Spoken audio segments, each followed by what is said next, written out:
recorramos juntos à prece, mas antes eu li uma página aqui do livro Opinião Espírita. É um livro muito interessante, que é escrito por Emmanuel e André Luiz. André Luiz, pelo médium Valdo Vieira, nas páginas pares, e nas páginas ímpares, pelo Espírito Emmanuel, por Chico Xavier. É um capítulo muito extenso, mas eu vou ler apenas as primeiras questões, porque eu considero, acho que eu já falei aqui com vocês, aí eu sugiro, posteriormente, os amigos façam esse estudo desse capítulo. É como Emmanuel desdobra a questão 919 do Livro dos Espíritos, diz respeito a como nós poderíamos realizar uma espécie de auditoria diária para saber o quanto estamos avançando espiritualmente em relação ao nosso processo de evolução. Então, Emmanuel diz assim: o dever do espírita cristão é tornar-se progressivamente melhor. Útil, assim, verificar de quando em quando, com rigoroso exame pessoal, a nossa verdadeira situação íntima.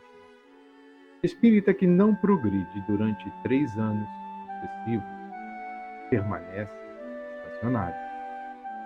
Teste a paciência própria.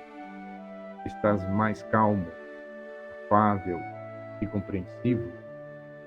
Inquire as tuas relações na experiência doméstica. Conquistaste mais alto clima de paz dentro de casa? Investiga as atividades que te competem no templo doutrinário. Colabora com mais euforia na seara do Senhor. Existem outras tantas recomendações que nos apresenta Emmanuel, todas elas no intuito de estabelecermos uma métrica ou um indicador de desempenho. E é movido o Senhor deste propósito de melhor nos conhecermos, para melhor servir nesta imensa seara do Cristo, que parece-nos que a cada dia que passa, escassos ficam seus trabalhadores.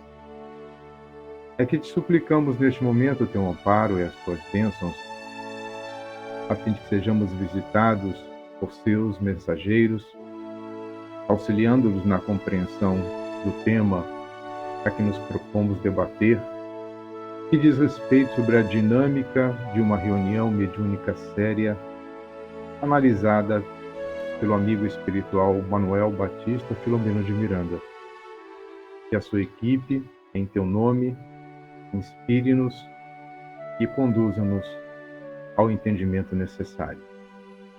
Assim seja. Bem, almas queridas, nós vamos começar o nosso dia de prosa, fazendo aí começar esse negócio, fazendo uma recuperação do que nós abordamos no nosso último estudo, né? Nós comentamos sobre as questões, né, inovadoras, entre grandes duas aspas, que vez por outra o movimento espírita nos apresenta, lembrando que movimento espírita é a ação realizada pelos adeptos. Então, dentro do movimento existem graus diferentes de compreensão, objetivos diferentes, em que pese, acredito, o propósito seja sempre o mesmo. E como as reuniões mediúnicas elas servem para o esclarecimento, o socorro, o amparo, o despertar, né, como vimos nesse capítulo, o remorrer, e também nesse processo as graves interferências de natureza obsessiva elas são sanadas, os que estão por detrás desses processos dolorosos, fazendo outros tantos mergulhar em estado de sofrimento psíquico, se revoltam e investem de um tudo para poder, de alguma forma, colocar entraves à divulgação doutrinária ou até mesmo deturpar as suas finalidades. Então, essas novidades que nos visitam, elas trazem por detrás essa perspectiva, e é preciso que estejamos muito bem atentos e conectados para perceber que a cada momento em que estivermos diante dessas perspectivas, que tenhamos a atenção necessária para não acolher uma ideia de pronto, sem antes analisá-la com bastante carinho, e ajudar aqueles, né, que se apresentam voluntariosos, entusiasmados, mas por vezes meio que fora de eixo. Isso é importante. Um outro ponto que eu gostaria de destacar é a característica desta reunião, que é visitada por Filomeno de Miranda. Ressalto uma vez mais que nas obras pelas quais encontramos informações importantes a respeito dessa prática, até agora nós não encontramos nenhum tipo de carimbo de certificação, tampouco de reprovação. Ele faz referência, isso sim, à possibilidade, e em sendo possível, evidentemente, a qualidade de seus membros fez com que ele ali estivesse presente. Então, em que pese, né, nós termos uma reunião em que recebe visitantes, e num número expressivo, né, são 25 visitantes, 10 operosos trabalhadores, mais ou menos 30 ou um pouco mais de espíritos encarnados sendo atendidos. Então, a gente acredita piamente que há uma seriedade dos trabalhadores, como também há algum mecanismo de controle desses que acessam a prática mediúnica, porque nós estaríamos, se não estivéssemos partindo desse pressuposto, abrindo espaço para as chamadas reuniões mediúnicas abertas. Então, aberta é aquela reunião que acontece sem nenhum critério. Você deixa a porta do centro aberta, o pessoal vai entrando e a coisa acontece em um dado momento. Eu sempre ouço, nesse caso, as ponderações: ah, mas Chico Xavier psicografava. É que preciso que nós entendamos que há diferenças muito significativas em relação às reuniões de psicografia, né, chamados correios fraternos, e que também merece bastante estudo, acompanhamento por parte das correspondências que chegam. E essa semana, por exemplo, eu não sabia, a reunião que tem às quintas-feiras no Centro Espírita Caminho da Rendição, chamada Conversando com o Espiritismo, iniciou, ou foi 2012 ou 2017, agora eu não me recordo muito bem, acredito que tenha sido 2017. E Divaldo, sentindo a necessidade de abrir mais um espaço, ou seja, ter mais um dia de atividade, nos primeiros momentos ele se fazia presente e vinham psicografias relacionadas às pessoas que ali estavam. Então isso atraiu muitas pessoas, mas em um dado momento essa psicografia ela foi interrompida, porque o objetivo primeiro da reunião foi plenamente atingido, que era receber pessoas interessadas em melhor conhecimento acerca da doutrina, ou que precisavam de algum tipo de consolo, que é ofertado de outra forma. Enfim, então, bastante parcimônia é preciso que tenhamos para que amanhã não sejamos nós aqueles apresentadores de ideias novas em nossas casas, apresentando uma metodologia semelhante, sem que tenhamos constituído um grupo sério, com pessoas plenamente compromissadas e que, pelo compromisso, não abrem mão de suas presenças.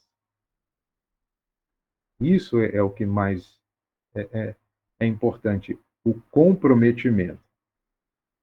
Porque, via de regra, é fácil nós encontrarmos nas rodas de conversas essas queixas de que há uma ausência sistemática e repetida por parte de algumas pessoas que ou não foram bem selecionadas, autorizadas suas presenças, ou uma vez selecionadas, elas perderam esse elan inicial. Enfim, vamos lá, vamos prosseguir, porque o tempo ruge. Na parte inicial do nosso encontro de hoje, a gente vai conversar um pouquinho sobre a dinâmica da reunião. Ela é faseada, portanto, dividida em etapas, e no final nós veremos que ela teve 10 etapas divididas, uma fase de preparação e uma fase de intercâmbio propriamente dito, né? Na fase da preparação, nós já tivemos a oportunidade de analisar isso no estudo anterior, envolve os atos comuns da vida. E nos foi informado que, via de regra, começam os preparativos mais direto nesse entrelaçamento entre indivíduos participantes da atividade e os espíritos que ali se farão presente, apresentados são para os dialogadores, identificadas as paridades vibratórias com o médium. Então, para que isso tenha ou obtenha o resultado esperado, os atos nossos do dia a dia não podem ser atos que destoem da proposta doutrinária. Então, não há como nós termos uma vida comum e uma vida dentro do centro. A vida dentro do centro há de ser a extensão da vida comum. Então, o controle emocional, a busca pela assertividade, a, a ocupação das horas vazias com coisas que agreguem valor para o espírito que somos, isso vai criando as condições para que a equipe espiritual alcance os objetivos que são elencados na constituição do grupo. Quando um grupo se organiza, ele tem que saber aonde quer chegar. E ao definir aonde quer chegar, ele vai passar por outras etapas. O como, quais são as medidas necessárias que teremos que adotar para que o objetivo seja atendido, em quanto tempo. Então, nós vamos nos organizando. É o que comumente nós conhecemos como regimento interno. Como dito ainda na fase da preparação, né, essa adequação.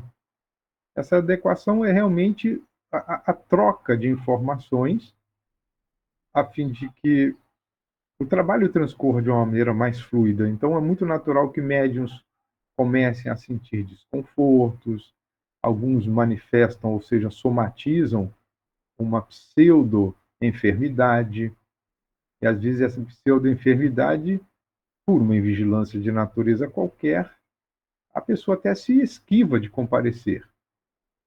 Então, há de termos muita prudência nesses momentos. Passada essa preparação antecipada, há uma outra preparação que está incluída na fase inicial da prática mediúnica. Eu achei bastante interessante a forma como esse grupo realiza a leitura prévia.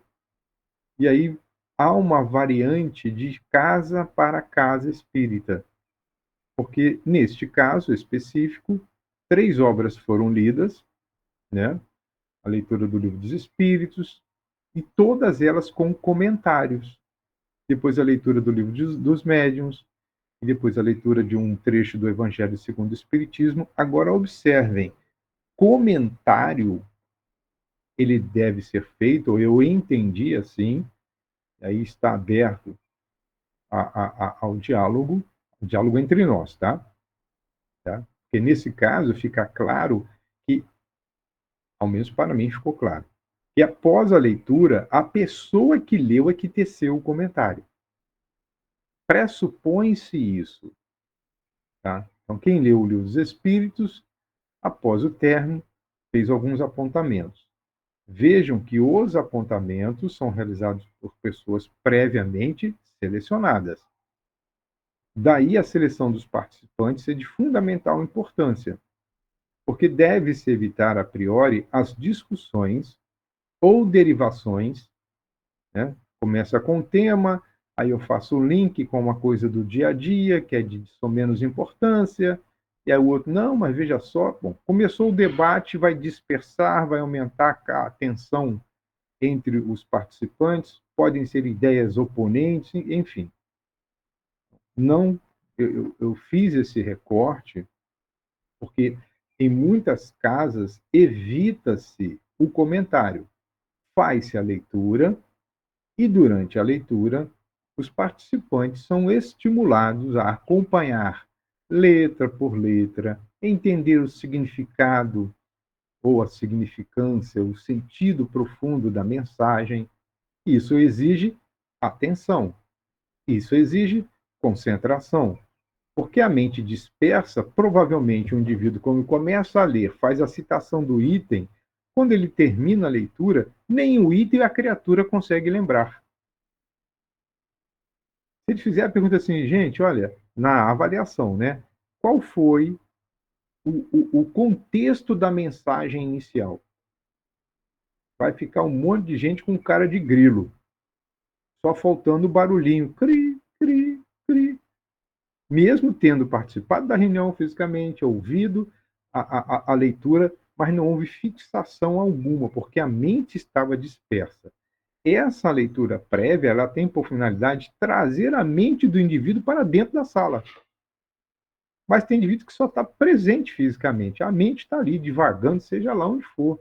São os problemas existenciais, né, que são os mais variados. Então, essa leitura não é ocupação de tempo, não é um rito, né, instituído doutrinariamente. Diga aí, Amilcar. Eu Seja vejo, meu bem-vindo. amigo, que não é um momento de aula, não é um momento de estudo. É um momento de, como você trouxe na estante, de nos trazer para o ambiente em si, para que a nossa mente não esteja no mundo cotidiano onde vivíamos, nesse momento dessas leituras, aí nos leva à concentração só no aspecto, mas não é, digamos, um momento de instrução, não é um momento de discussão, né? Porque esse momento é um momento numa aula aberta. Na aula aberta é possível, mas Sim. nesse momento, não, é um momento de estarmos concentrados aqui, sair das minhas experiências do dia, do cotidiano, e estar presente ali naquele instante. Na fase preparatória para o trânsito, a gente chama da fase da introspecção.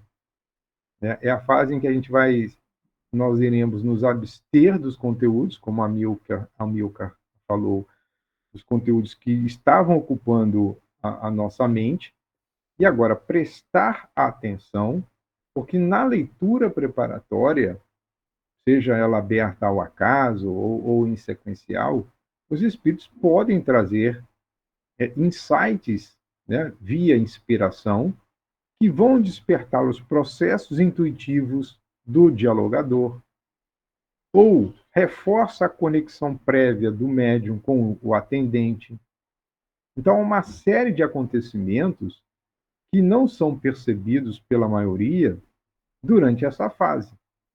Então, terminada a leitura prévia, naturalmente ocorre a redução da luminosidade naquelas reuniões que são realizadas à noite, porque durante o dia, via de regra, há luminosidade natural, não tem como, a não ser que eu feche a cortina. Então, se for à noite, isso é muito natural acontecer. A cor da luz. Eu já participei como visitante de reuniões em que a luz era azul, a luz era verde. Eu só ainda não participei de reuniões com luz vermelha. Mas, assim, acredita-se que a luz tem que ser agradável. Ninguém vai botar um farol de milha, mesmo que colorido. Então, a redução da luminosidade tem uma função também, porque embora a glândula pineal ela seja estimulada pela luz solar, qualquer presença de luz, qualquer presença não, a depender da frequência e da intensidade, essa luz ela interfere no funcionamento da melatonina. Então, há uma questão aí que precisa ser observada. E terminando a fase dessa preparação inicial e abrindo portas para a fase do intercâmbio, a fase seguinte, nós vamos exatamente a influência do meio. Exato. Isso, perfeito essa colocação. Então, isso tudo tem um objetivo, nós prepararmos o ambiente, porque não basta que nós evoquemos os bons espíritos. É preciso que criemos as condições. E uma das condições mais importantes é a homogeneidade dos pensamentos, um padrão vibratório que sustente o planejamento que foi previamente estabelecido. Então é feito a prece inicial, ou alguns chamam de prece de abertura, enfim. A prece é o momento em que nós vamos louvar, pedir e agradecer. Louvamos pelo reconhecimento da bondade divina, a oportunidade de ali nos encontrarmos. Nós vamos pedir a sustentação para os trabalhos, porque sozinhos não ainda atingimos a condição ideal de reverter quadros mais complexos.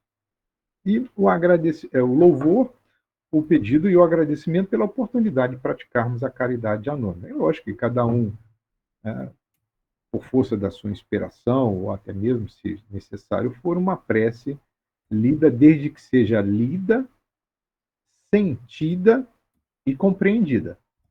Porque se for um ato mecânico de repetição, ela provavelmente não atingirá as culminâncias que podem ser atingidas quando é feita uma prece do coração. Mas ela tem a sua validade por certo. Bem, passada essa fase da, da, da preparação, nós vamos avançar para a fase propriamente dita do intercâmbio. Então, existe um evento anterior, que precisa ser bem constituído, e a reunião passa, portanto, para a fase seguinte, onde ela começa com a instrução psicofônica do orientador. Então, há aí uma comunicação, via de regra, ela pode estabelecer, em linhas gerais, o que se espera obter, o quadro dos principais atendimentos, palavras de estímulo, ou mesmo uma chamada de atenção a respeito de um ponto doutrinário que precisa ser melhor percebido por todos. Depois, essa reunião ela tem a sua dinâmica própria, né? O atendimento das psicofonias. Tivemos nessa reunião 3 psicografias, que a gente nós teceremos alguns comentários a esse respeito, e ela se encerra com a instrução psicofônica do mentor. Mas vejamos,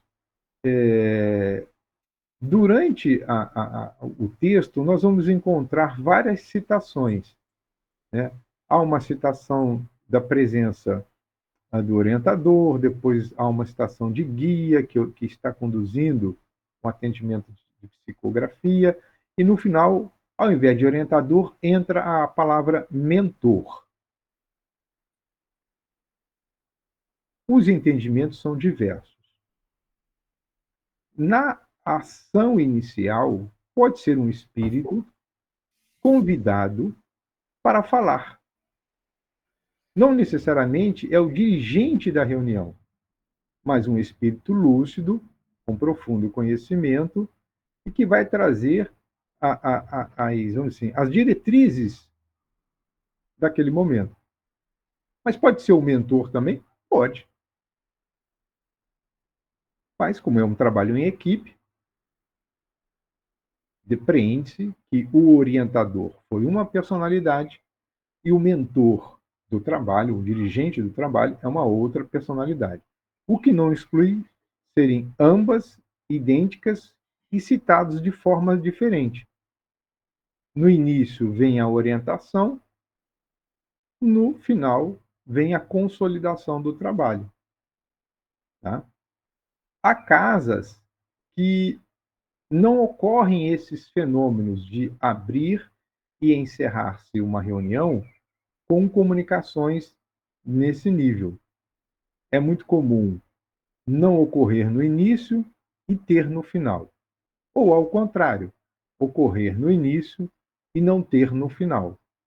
Caso não ocorra a manifestação de um orientador no final, é plenamente possível e viável concluir a fase do intercâmbio com uma prece. Porque a comunicação em si, quando ela acontece pela psicofonia, ela já traz um quê de encerramento. É uma manifestação espiritual de agradecimento ao, vamos dizer assim, eu vou chamar de sucesso, do empreendimento. Então, que tudo correu bem, é como se fosse o fechamento da reunião em si mesma. Terminada essa fase, retorna-se à luminosidade natural do ambiente, foram feitas as leituras da psicografia e todos saem do ambiente. Agora, há um detalhe: a leitura da psicografia é realizada no ambiente. Ou seja, a questão da avaliação pode ser realizada dentro da sala, desde que essa avaliação ela siga os parâmetros que se espera de um momento como esse. Não é um ambiente de discussão, é um momento de tomar ciência de como estão todos, como foi percebida a reunião, o ritmo das comunicações, os intervalos necessários entre uma e outra para o refazimento do médium. Não é o detalhamento em si do que foi dito, não é os questionamentos, e isso é para ser feito em um outro momento. Mas é interessante nós notarmos que nesta reunião específica, se foi feita a leitura, a fase do encerramento também está dentro da dinâmica da reunião. Terminada a leitura, sem comentários, sem discussões, todos saem e cada um vai aí, a partir de então, seguir o seu destino. Mas é de bom tom que esses grupos, de quando em quando, façam avaliações sistêmicas para saber a quantas anda ou como está sendo percebido pelo grupo o trabalho que estão a realizar. Tá? Na nossa casa, a gente sai da sala, a sala é contígua ao salão doutrinário e no salão doutrinário nós realizamos a avaliação. Mas estamos pensando em otimizar o tempo permanecendo na sala mediúnica e não mergulhando em detalhamentos de como foram os atendimentos, e sim uma percepção geral de todos, como já foi dito.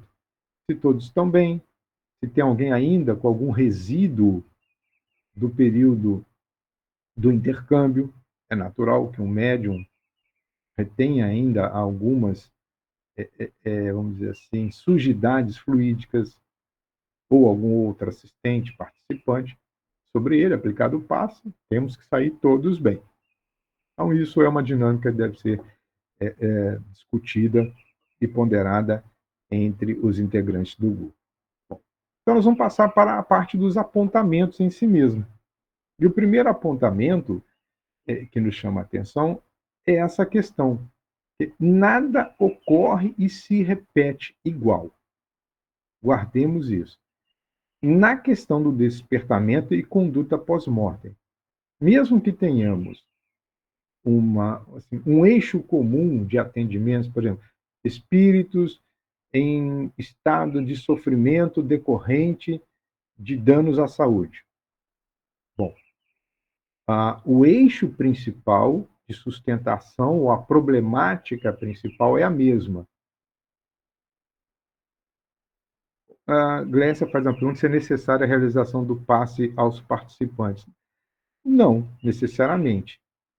Tá? A prece de encerramento, ela pode ser realizada, por exemplo, um passe coletivo. Né? A equipe de assistente participante, ela pode se distribuir dentro da sala, os médiuns permanecem em suas posições E enquanto o dirigente profere a prece de encerramento, é aplicado um passe coletivo sobre os integrantes. Tá? O passe individual ele é aplicado quando surge a necessidade, ato contínuo ou durante a própria manifestação. Então, há casos em que o dialogador solicita a intervenção de um assistente participante ou de um passista para aplicar sobre uma comunicação, por exemplo, extremamente grosseira, violenta, um passe dispersivo ou um calmante. Ele seria calmante para conter o espírito para o diálogo, ou se o espírito não quer dialogar com ninguém, em percebendo isso, o dialogador solicita que seja um dispersivo. Então, dispersa-se os fluidos que mantinha, né, durante o vínculo entre o processo de transe do médium e a justa posição do comunicante, essa união é desfeita pelo passe dispersivo, e se necessário fosse, o médium deve ficar com alguns resíduos, ainda um passe complementar ao medianeiro. Mas não é assim, é obrigado, toda reunião. Depende. Nos núcleos pequenos, se todos estão bem, o passe pode ser dispensado. Mas se quiser, durante a prece, a aplicação do passe coletivo, também não há nada que se contraponha a essa prática. Na questão da dinâmica, o que é importante é nós percebermos isso. Por quê? Se há uma repetição, por exemplo, sempre há um fio encaminhador dos atendimentos. Se todos os atendimentos seguem uma mesma problemática, é muito importante que nós estejamos atentos para isso. Quando eu digo a mesma problemática, vamos supor que nós atendamos um grupo de espíritos adoecidos que desencarnaram, vítimas de doenças graves, e todas sejam as mesmas doenças. Bom, até aí tudo bem, porque existem muitas pessoas, por exemplo, que desencarnam com um infarto do miocárdio. Mas se cada um trouxer uma narrativa diferente, você percebe que mesmo dentro de um fio condutor do problema, as particularidades se alteram. Um teve um infarto do miocárdio durante uma corrida, o outro porque estava no trabalho e outro porque teve uma discussão no lar. Foram 3 infartos do miocárdio, produziram a morte, mas cada um numa problemática diferente. Agora, imaginemos que todos morreram num acidente durante uma corrida, um infarto durante uma corrida. É preciso que nós atentemos. Mas podem ser indivíduos que foram fazer uma maratona, se alimentaram mal, mas cada um morre com uma particularidade diferente. Essa atenção ao discurso é de fundamental importância. E quem é que tem que ficar atento ao discurso? É o dialogador. Ao médium cabe abrir a boca e falar. Por isso que eu sempre volto, vez por outra, dizendo que seria interessante que alguém fosse o escriba da reunião. Aquele que faria alguns apontamentos, não para uma espécie de. Não é uma difamação do médium, não é nesse sentido, não. São mecanismos de controle. Por que isso? Cada ser é integralmente único sob as injunções que lhe são próprias. Embora as dores tenham as mesmas causas, possam se manifestar de forma semelhante, as causas são variáveis.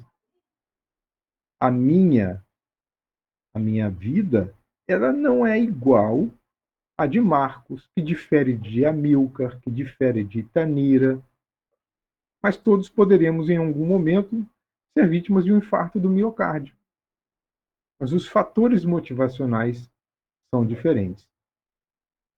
Um outro apontamento interessante é que todos, né, médiuns e doutrinadores, irradiavam luzes que diferiam na cor e no tom.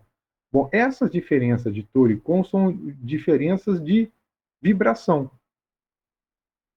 Então, se cada um tem uma frequência vibratória diferente, significa que cada um tem um potencial mediúnico diferente. Isso é muito natural. Agora, além disso, essas variações correspondiam ao transe em que mergulhavam. Aqui não fala se o transe mais profundo produz luminosidade mais intensa. Não. Porque nós temos em outras obras do espírito André Luiz que faz citação, por exemplo, a uma análise sobre o médium de um dialogador, profundamente concentrado.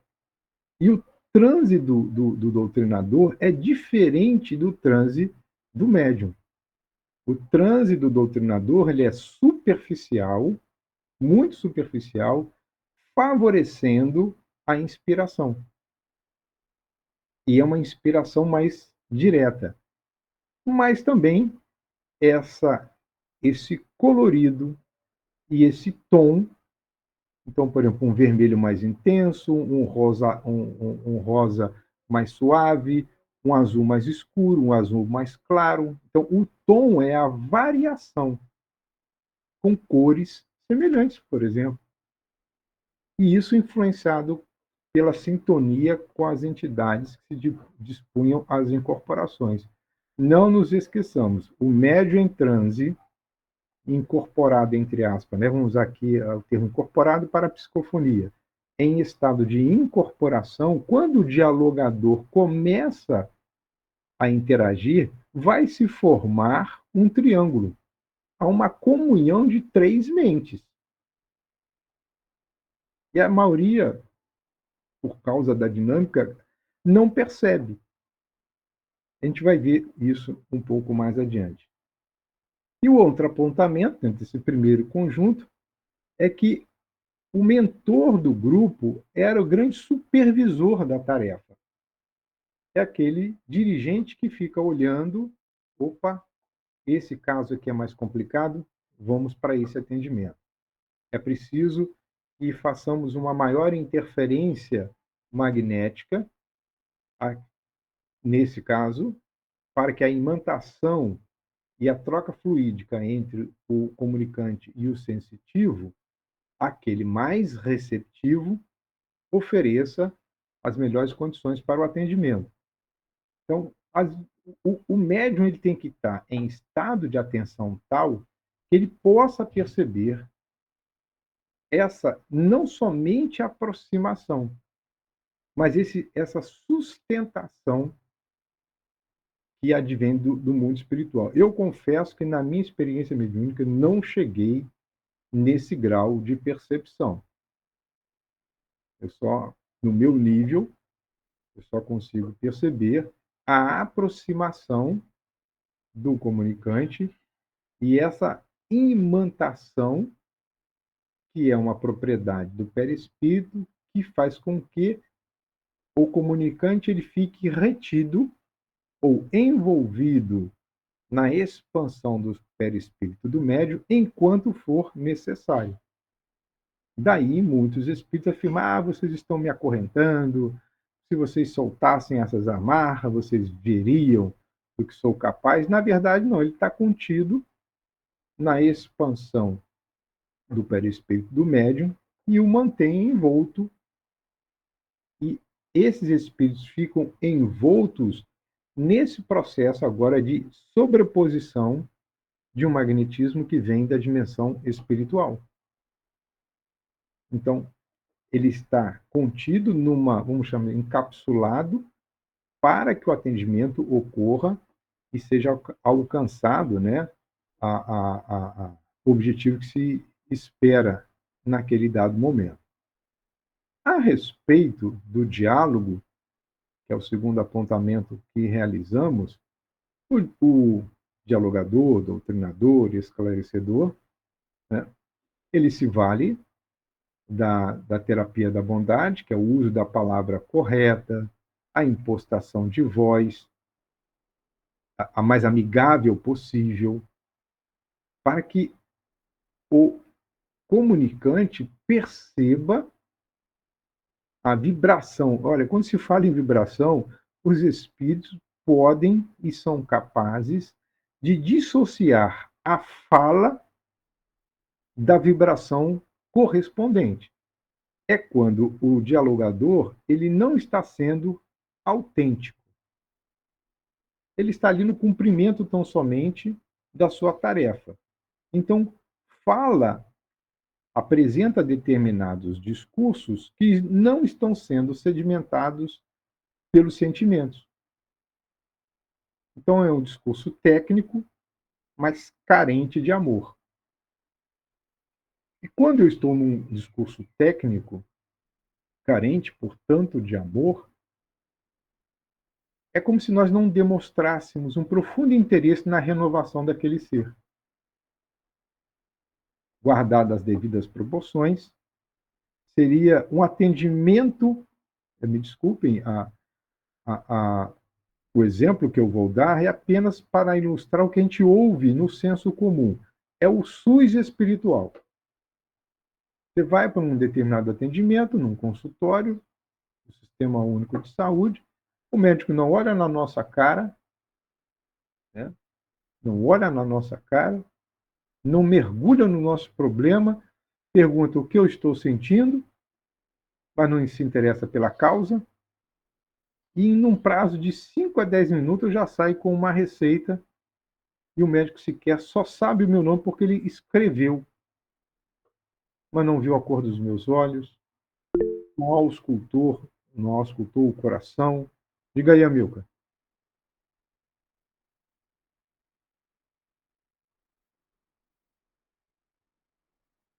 Eu acho que seu som está desligado. Eu sou assim, eu transcendo a coisa, viu? Eu entendo, meu amigo, que esse diálogo é um diálogo de acolhimento. O fundamento é o mínimo possível, porque até o comunicante ele pode não ter noção nenhuma de fundamento espiritual, né? Então, não é hora de reeducar, é hora de acolher, e depois que esse período inicial, eu creio, que é um preparo para que a equipe espiritual lide melhor com ele. É uma oportunidade nossa, maior, eu vejo muito maior do que a dele, porque Sim.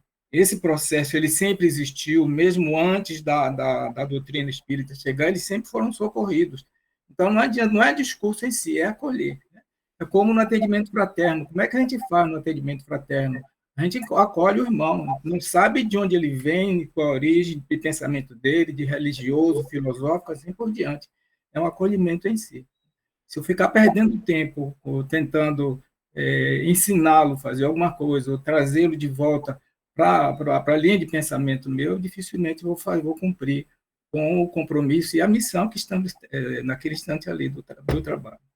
Excelente. E vocês vejam que Filomeno faz um recorte, né? Os pacientes, ou seja, aqueles que estavam presentes no campo da dimensão espiritual, assimilavam de imediato, porque havia a percepção do interesse. E o interesse é a manifestação do amor, portanto, tinha uma vibração, e a vibração impacta no corpo espiritual do comunicante, então ele sente. Então há eu digo assim, a sensopercepção do espírito, ela é amplificada pela voz do dialogador. Só que a voz do dialogador é percebida pelos ouvidos do médium, que transferem para o espírito, mas a vibração da voz é direta. Então, ele é capaz de associar a vibração que chega com o sistema auditivo que lhe é emprestado. Isso é fantástico. Isso é interessante porque o dialogador tem que demonstrar não, ele tem que vivenciar um processo empático.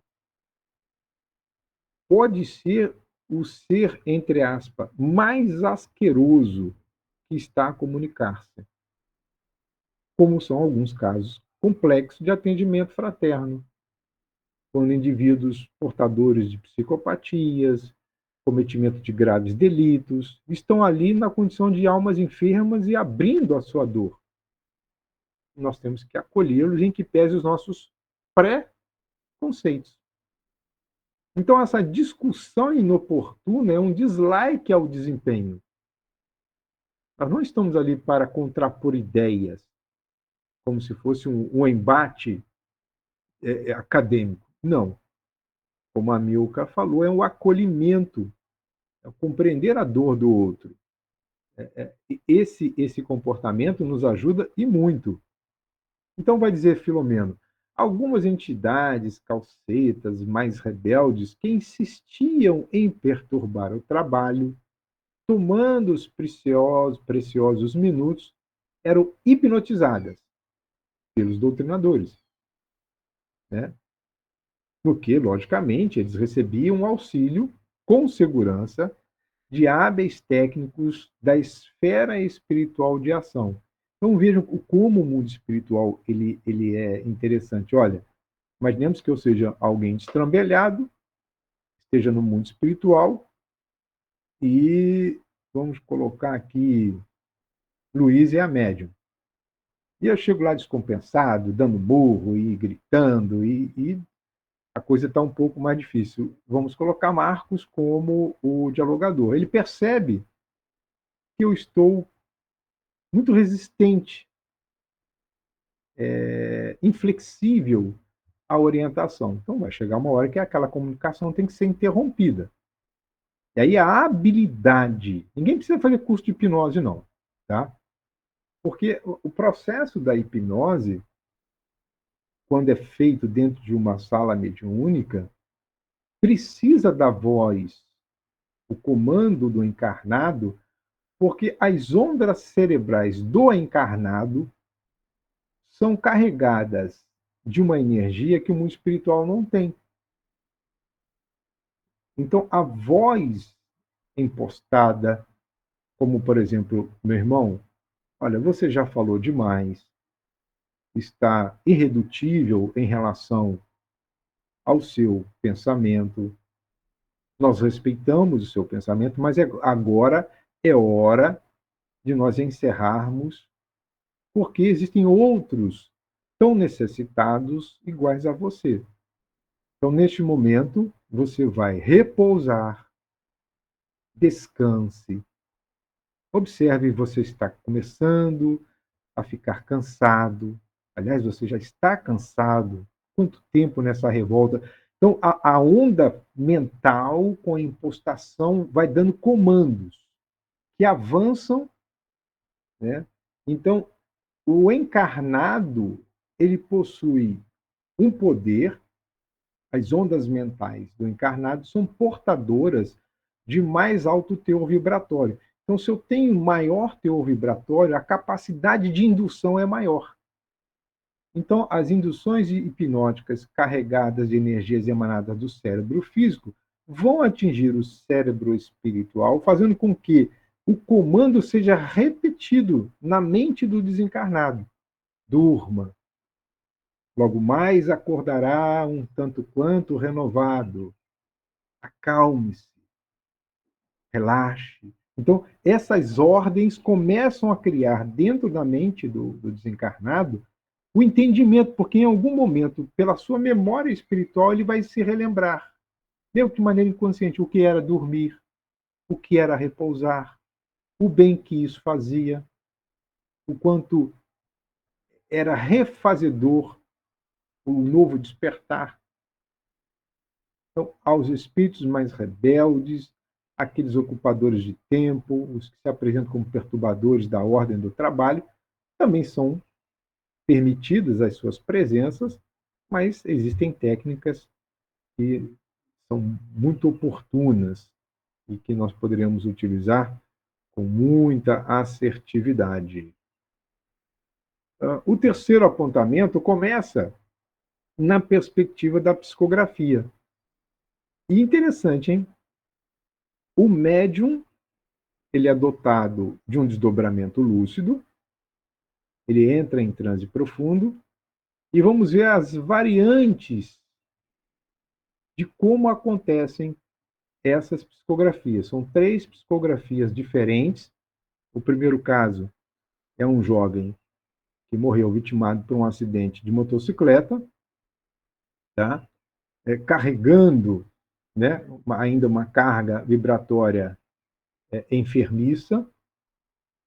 portanto, manifestando um estado psíquico. A forma deplorável é porque ele não conseguia diferenciar o estado de desencarnado e aquele momento que ele estava vivenciando. Então, havia um momento do acidente e um momento pós-acidente, como já tivemos a oportunidade de ver em capítulos passados, né? Aqueles jovens que morreram acidentados no veículo. Agora é um outro caso. Mais interessante nós observarmos que ele já vinha recebendo apoio prévio. A sua tia, também desencarnada, já havia, né, o acolhido no mundo espiritual, já lhe transferido algumas informações do que acontecera, mas esse desligamento total do período da sua memória como encarnado e a adequação à sua nova condição o colocava nessa situação de semi-hebetado, né? Esse semi-hebetado é como se a gente fosse um zumbizão, aquele olhar vazio, sem ponto definido, ora prestando atenção, ora totalmente disperso aos acontecimentos, né? Então, essa perturbação era resultante desse estado psíquico. Ele é conduzido para a reunião, tem a sua fase de adequação àquele ambiente e é despertado pelo dirigente espiritual, que lhe aplica recursos calmantes, toma-lhe o braço, sobrepõe o seu braço ao braço do médium em perfeita sincronia, ou seja, o movimento de um era transferido de forma sincronizada para a mão do outro. Então, a mão do espírito usava a mão do médium como uma caneta. Só que a caneta estava na mão do médium. Ao mesmo tempo, essa é uma questão interessante, o orientador deste atendimento, o dirigente espiritual deste atendimento, estava controlando os centros motores do encarnado para o ditado cuidadoso. Então havia um atendimento sob um acompanhamento muito próximo de alguém que era o responsável por essa questão. Então, essa imagem, ela, lógico, né, que ela carece assim, de riqueza de detalhes, mas ela tem a intenção de chamar a atenção, a gente observar, nós temos a figura, né, do homenzinho de óculos com cabelo, logicamente não sou eu, né, na figura de dirigente espiritual, é aquele que está coordenando esse atendimento. À esquerda da imagem, a figura do jovem desencarnado, e o outro, o médium. E a gente representou essas duas mãos para materializar o entendimento do que seria uma sobreposição de uma mão sobre a outra, em perfeita sincronia. Mas o mais interessante, vejam como funciona a mente do encarnado, porque o cérebro do encarnado é um instrumento. Então, no caso da psicografia, nós teremos a chamada área de Wernicke, que é a área da escrita, que trabalha em sincronia com a área de Broca, que é a área voltada para a linguagem, a área voltada para a fala. Então, as áreas motoras, né, o córtex motor vai ser ativado também. Então, aqui nós temos o lado esquerdo, mais ou menos aqui assim, o centro de Broca. Um pouco mais para trás é o centro da escrita. Então, elas estão em associação com o córtex pré-motor. Aí nós temos o córtex motor primário. Aí tem as outras áreas que estão envolvidas. Pode ocorrer processos visuais também. O médium psicográfico, ele pode ter a captação, a interpretação visual do que está acontecendo. E é interessante nós observarmos, por exemplo, que dentro dessa questão da visão em si mesma, o desenvolvimento da escrita, ela traz inúmeros benefícios e que a maioria de nós sequer dá conta disso. É muito importante nós não perdermos de vista de que o ato de escrever, ou seja, o desenvolvimento da escrita, favorece, olha só, exige, né, na verdade, né, porque coordenar os movimentos da mão e dos dedos vai exigir de nós o reconhecimento de como são as formas das letras. Bom, se eu tenho alguém usando o meu cérebro para escrever, o meu cérebro vai trabalhar memória, a associação de sons, a palavra, se for um ditado, é como se eu fosse, por exemplo, nós temos um caso desse nesta obra que veremos a seguir, em que o Espírito dita. Então eu associo o som, a palavra, reconheço as letras, organizo as ideias, planejo o texto, reviso o que foi escrito e presto atenção em tudo. Então, o ato de escrever não é tão simples como a gente supõe. Não é tão simples como a gente supõe. Por isso que, nesse caso específico, dado o desajuste vibracional decorrente dessa dificuldade de entender o que aconteceu com o desencarnado, que vivia ainda linkado à dimensão material, já na dimensão espiritual, em estado, portanto, de deplorável condição psíquica, havia uma necessidade de um acompanhamento mais preciso. E esse acompanhamento mais preciso foi desempenhado por esse orientador. Então, vamos a algumas considerações. A escrita foi iniciada, né, com certa dificuldade. Lógico que o missivista era a primeira vez que se valia dessa condição, né? Mas, na medida em que a carta foi sendo escrita e aumentada a concentração do jovem comunicante, o processo passou a ocorrer com maior, vamos dizer assim, normalidade. Isso facilitou, sobremaneira, a atuação do mentor. E agora, detalhe, olha o que esse espírito fazia. Ele filtrava os pensamentos e desejos do comunicante, ao tempo em que dava forma. Porque se havia uma descompensação psíquica, os desejos poderiam estar desconexos. A mensagem não sairia de forma consoladora.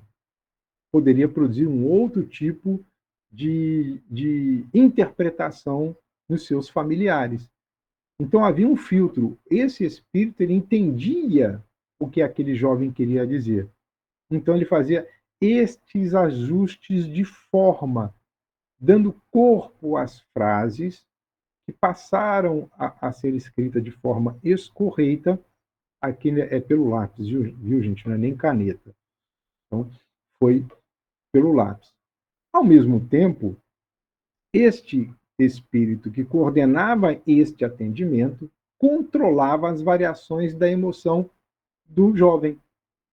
Então, quando o jovem ia e se emocionava muito pelas lembranças, pela ansiedade em comunicar-se, ele, opa, calma, segura a onda, possibilitando a escrita apenas do essencial, relacionado a dados familiares e datas significativas, que eram informações que dariam a certificação da autoria espiritual. Então, e tudo por uma linguagem assertiva. E encerra essa comunicação, né, no momento da assinatura. Houve aí uma ação mais intensa, né, sobre as forças nervosas do instrumento mediúnico, a fim de que ele pudesse grafar, né, a assinatura na página final com a maior precisão possível. Por isso que neste atendimento o médium estava em desdobramento lúcido, em transe profundo e emprestou, olha, pode utilizar. É lógico que o médium está ali, não é de forma passiva no sentido de irresponsável. Não, ele empresta o veículo, mas fica do lado cuidando. Mas como tinha um excelente instrutor zelando por ambos, tudo transcorreu de forma muito tranquila. Vejam como foi complexo esse atendimento. E são situações que fogem literalmente à nossa capacidade de compreensão. Eu não sei se tem algum médium de psicografia aqui presente no grupo. Se tiver, seria interessante Eu, se as suas experiências elas são nesse sentido ou estariam nesse segundo caso, ou até mesmo no terceiro. são, ó, a minha psicografia, ela é consciente, né? Então, vem o texto, eu ouço e transcrevo, e também vem muitas imagens. Inclusive na psicofonia também, vem muitas imagens. O, me- o espírito, muitas vezes, ele não só fala, como ele vai me mostrando as cenas. Então, é bem. Não é complicado, não. Minha psicofonia é bem consciente. Então, eu ouço e transcrevo mais ouvindo e vendo do que o espírito escrevendo por mim. É porque a sua mediunidade, no caso desse médium, ele tem uma mediunidade inconsciente para a É, psicografia. É transe profundo, um estado de inconsciência durante o transe, provavelmente deve ter, né, não se recorda do que aconteceu. Agora, vamos observar que para cada atendimento há uma mudança sutil. Esse segundo jovem, que morreu agora num acidente de carro, vejam, dois processos dolorosos. Mas o médium, nesse atendimento, ele próprio escreveu. Ou seja, ele teve independência mental em relação à anterior. Na anterior, ele emprestou o seu corpo para a psicografia. Então, ele estava no estado de transe mais profundo e o corpo funcionou apenas como um instrumento sob a sua vigilância. Já nesse segundo exemplo, ele teve a independência mental e atuou como se fosse o médium do próprio corpo. Portanto, ele ainda estava em transe, inconsciente, mas numa outra expressão. Não havia um fazendo todo aquele conjunto de ações de contenção. Agora, ele é o próprio indivíduo que acompanha a fala, porque o desencarnado passou a ditar para ele o que desejava informar, ao tempo em que, na medida que transcorria a informação, ia adicionando novos detalhes, fatos relevantes, que eram grafados, segundo Filomeno, no estilo de linguagem do próprio médium. Vejam que na primeira comunicação, o estilo era do espírito que estava coordenando, ele que fazia os ajustes. Agora, o médium é o intérprete. É um pouco diferente. Lá era uma. Embora o transe muito profundo, era uma psicografia mecânica. Este, embora muito profundo, é um outro tipo de psicografia. O médium é o intérprete dessa mensagem, né? Mas por que ele, vamos dizer assim, foi o controlador? Porque ele tem uma aparelhagem psíquica delicada. Eu confesso que eu não consegui ainda entender como seria essa delicadeza da sua aparelhagem psíquica, mas se ele ficasse diretamente conectado ao espírito, a parte física dele sofreria danos consideráveis.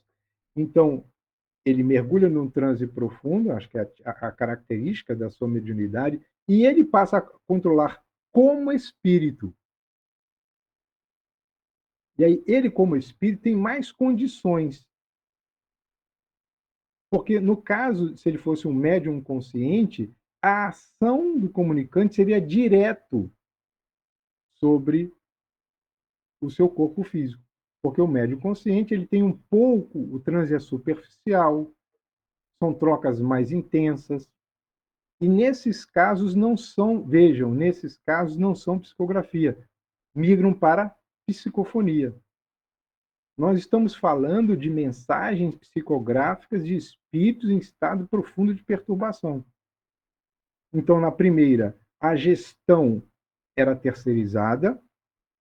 Neste caso, é uma gestão própria, mas a conexão está espírito comunicante, o espírito afastado do corpo e o espírito do médium controlando a aparelhagem psíquica do corpo.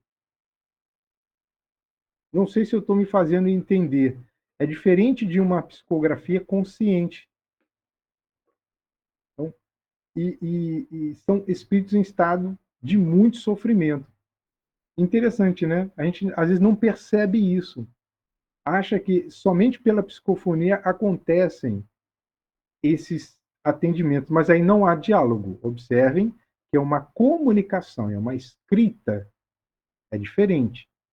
Ele não foi ali para ser esclarecido. O esclarecimento, no primeiro caso, aconteceu antes, pela tia.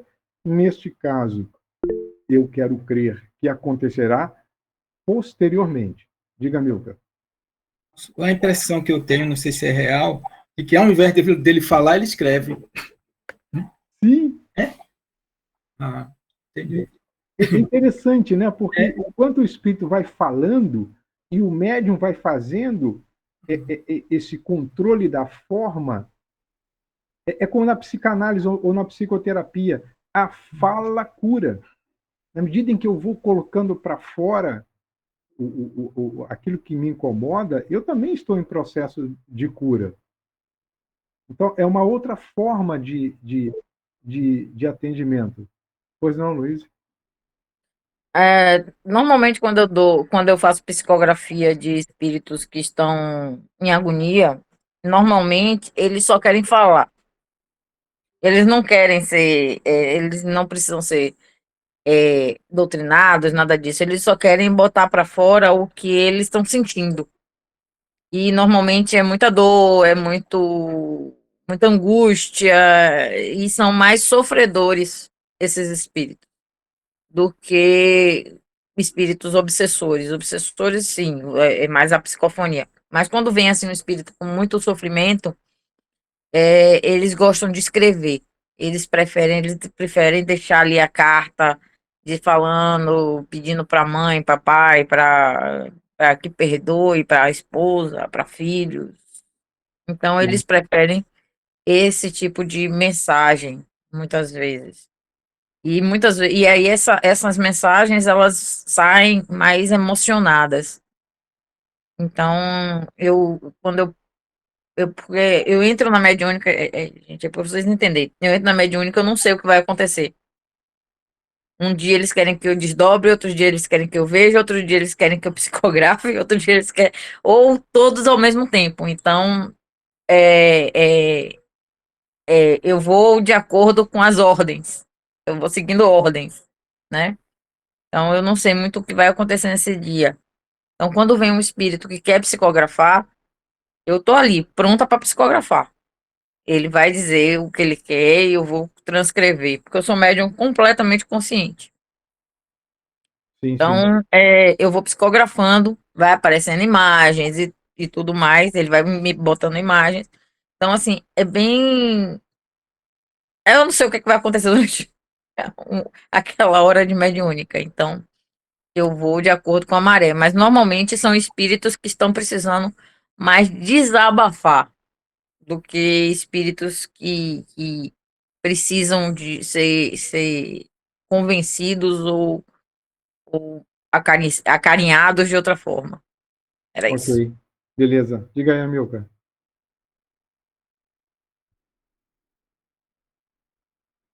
Seu som está desligado, filho de Deus. Eu tinha completado. Eu não baixei a mão. Ah, tá. Então tá jóia. Tá bom, amigo. Beleza. Então vamos lá, vamos prosseguir.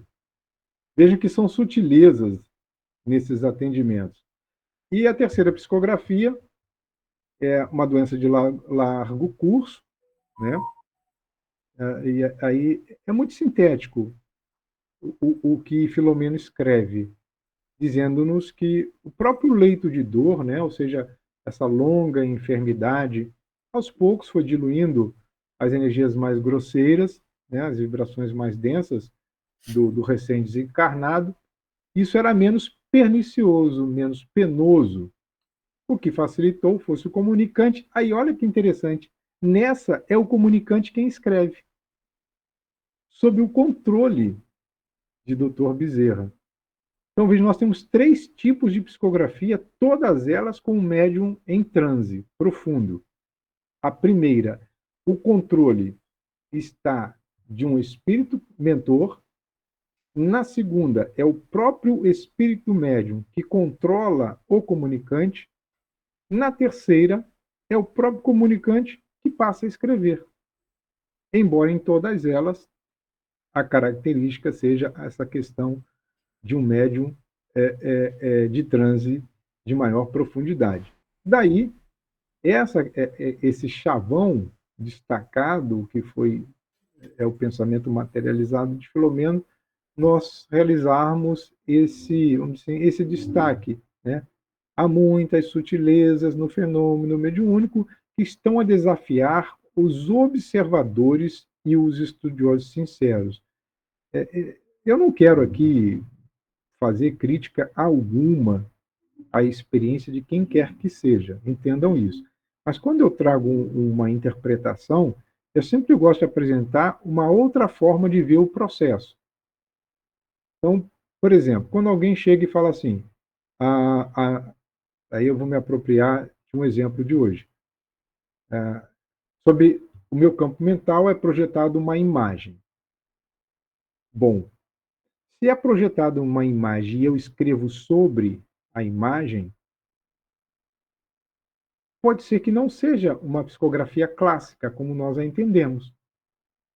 Eu estou vendo um quadro, aquele quadro vai ganhando um dinamismo, como se fossem cenas a narrar um evento, um acontecimento, e aí há uma confluência de informações.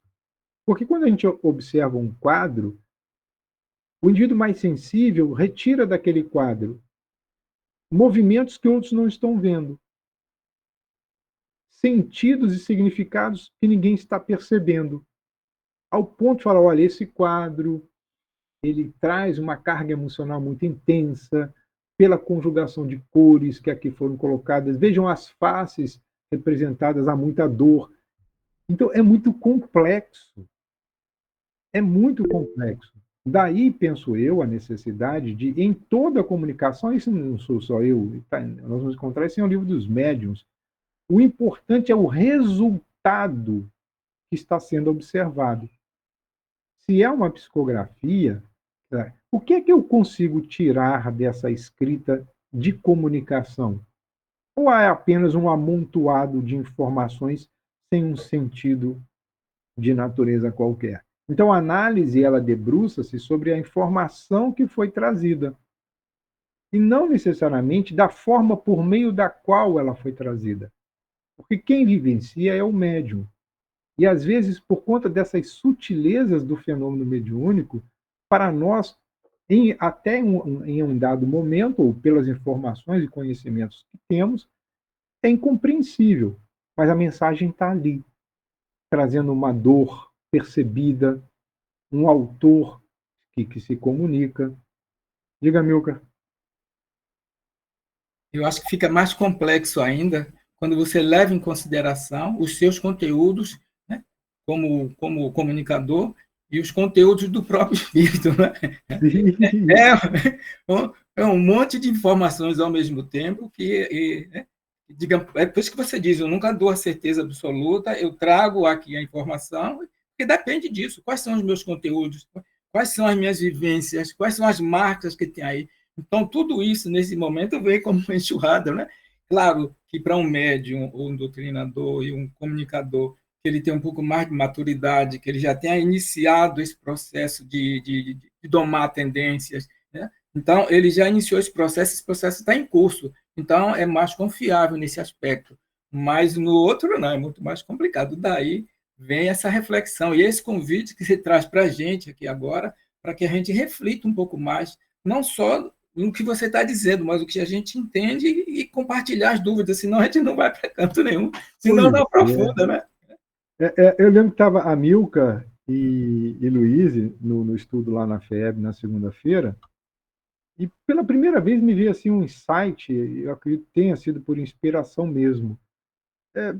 E aí eu faço a pergunta para os amigos: já pararam para pensar na diferença de tradutor para intérprete? Eu fui perceber isso lendo uma obra que nem espírita é.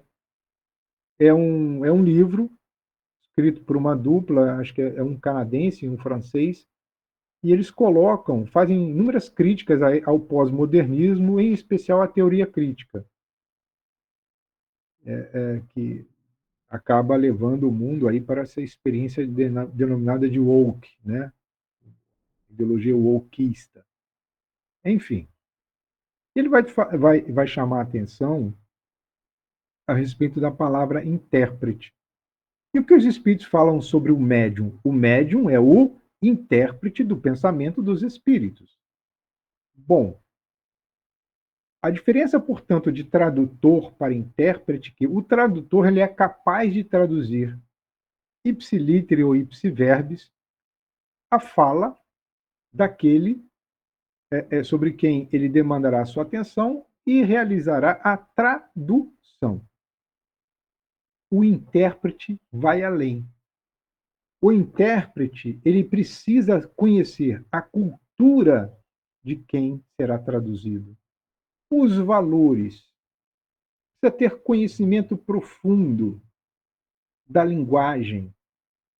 Então, quando os espíritos dizem para nós que o médium é o intérprete, ele precisa ter conhecimento doutrinário da vida, ele precisa entender a dinâmica existencial, o quanto ela é complexa, porque na interpretação ele vai colocar sentimentos, emoções, se necessário for, sabe aqueles atores que são bons intérpretes, é como ele dizer, fulano encarnou o personagem.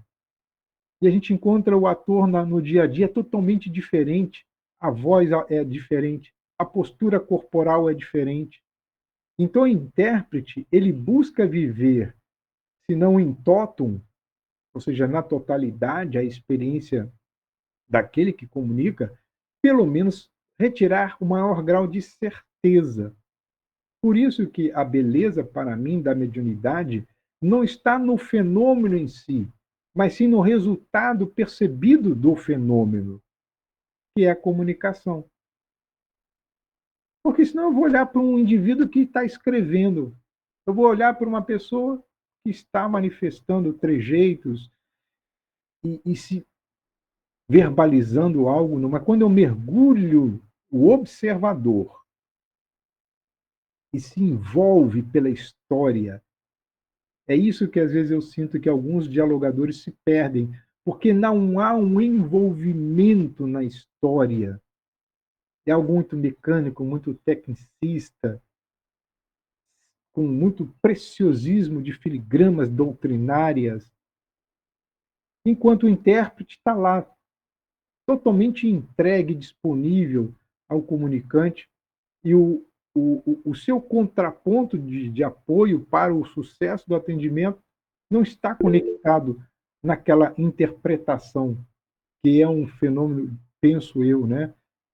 É uma dádiva divina, né? Quem é um bom intérprete. Mas o dialogador também é um bom intérprete. Das sugestões que lhes chega, do mundo espiritual, do seu orientador, fulano aborde sob esse ponto de vista, observe esta dor que ela vem repetida, mas de forma muito sutil. Pegue essa dor e trabalhe essa palavra. Nós temos que ter olhos de ver e ouvidos de ouvir. Diga, Luísa. Você estava falando aí, eu estava me lembrando de Ruth.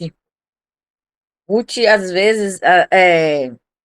às vezes o espírito não quer me mostrar tudo, não me mostra tudo, principalmente quando é um espírito bem astuto, né? E aí, Ruth, como ela tem também uma mediunidade, e quando ela é muito bem intuída, né? Ela vem com pegando coisas que de vez em quando eu faço assim, me dá vontade de voltar ao corpo e fazer assim, sim, como é que você achou isso?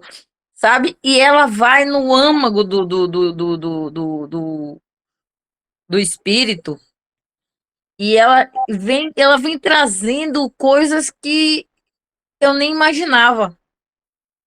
Eu sou ali, só o transmissor. Então tem muitas coisas que ele não quer me mostrar. E ela vem por fora e puxa. É muito impressionante como ela faz aquilo. Ela E tem a habilidade, né, de perceber pelo discurso ou pela vibração a informação mais completa do que o médico. E o e Cada ela conhecimento, tenta. e o conhecimento terapêutico que ela tem, não é? sim, É, Então, isso exatamente. ajuda muito. mas às vezes ela volta muito tempo, muito. Ela pega coisas assim que, numa palavra que o espírito falou, é muito impressionante. Eu fico, às vezes, quando eu crescer, eu quero ser igual, Jesus. Mas veja só, como eu disse, há palavras que são ditas e não são dadas a devida atenção, porque o dialogador, se ele se prender na técnica, ele não sente É, a vibração que está naquela palavra. E às vezes a palavra ela tem um hiato, verdade. e o espírito com medo de que, puxa, eu me expus, ele vai derivar.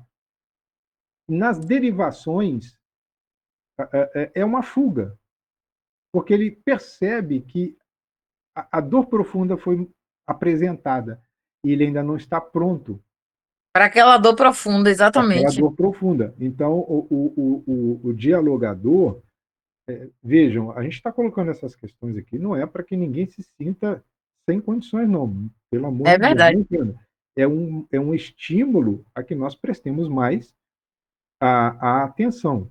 Com Porque, certeza. né, porque os demais apontamentos, todos nós já os experimentamos em, em algum momento. E é muito tranquilo entender isso, né? Que eu tirei 4 recortes, já nos aproximando do fim do nosso estudo. Né? É o caso das comunicações psicofônicas, as demais comunicações. Né? Vejam que a palavra de orientação é dirigida pelo dialogador. Ela alcançava outros doentes. Eu brinco sempre aqui, né? Digo assim, atenção, vamos fazer uma fila aqui, olha. Quem morreu de infarto? Tá, você, todo mundo para cá. Ó, quem é que suicidou? Opa, vocês guarda aí. Os espíritos vão organizar a plateia. Plateia aqui no sentido de assistência espiritual. E aqueles que se encontram na mesma faixa de necessidade espiritual, vai ter um desse grupo que vai ser deslocado para o atendimento. Como são muitos espíritos necessitados e poucos são os trabalhadores, aquele um a gente chama de o atendimento. Tem um termo em terapias de grupo. Você pega um caso e aquele caso ele sensibiliza os demais, porque todos gravitam na mesma faixa de necessidade. Então, essa perspectiva. Mas será que todos que estavam lá foram atendidos? Todos. Bom, os perseguidores de alguns dos presentes, aqueles convidados, né, foram atendidos sem que as suas vítimas se dessem conta do ocorrido. Da mesma forma, muitos dos que nos perseguem são trazidos, são atendidos por nós e nós não temos a mínima ideia de que eles estão perseguindo a nós mesmos. Porque o mundo espiritual é hábil. Olha, esse caso aqui, ele não pode saber, ele não precisa saber que é um desafeto seu que está sendo atendido por ele mesmo. Mas, no fundo, a gente acaba tendo consciência, por esse aí, eu espero ter apaziguado a nossa consciência. Um outro apontamento é que os médios passistas, né, conforme já o dissemos, eles podem participar de ações mais complexas por meio da aplicação de passes, dando a sustentação, quando necessário. E quem solicita é o dialogador, ou o médium, depois de findada a comunicação, se ele estiver sentindo-se mal, ele solicita o devido apoio. Né? E o outro são, dentre os atendidos, lá naquele posto de socorro do Carnaval, muitos daqueles que estavam internos também foram trazidos para essa reunião, pela proximidade da Casa Espírita, junto ao circuito de Carnaval e junto ao posto de socorro que foi montado em uma área bastante arborizada.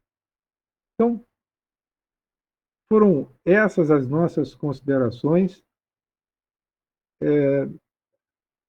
Muitas coisas assim que chegam no nosso estudo, elas são resultados de processos, isso eu não tenho dúvida, de entendimento que surge no momento, porque mesmo distante a gente cria uma espécie de suporte, e eu confesso a vocês que teve um momento no meio do nosso estudo de hoje que eu falei assim, meu Deus do céu, me socorre, que agora eu já não sei mais para onde eu vou, e a Milka fez um gesto que eu achei fantástico, Milka. Você fez uma espécie de um joinha inconsciente que me deu coragem de prosseguir na forma como eu entendi o problema. Então, vocês não sabem a importância de suas presenças. E como eu fico analisando os que estão, né, em vídeo, porque a aceitação ou a recusa da tese, ela força o expositor ou melhorar a maneira de apresentar, ou ele assim, pô, legal, é esse o caminho, a galera está entendendo. Então, hoje, para mim, foi uma experiência muito interessante, porque vocês devem ter sentido, chegou um momento que eu travei. Foi por fração de segundos, mas imediatamente veio o socorro.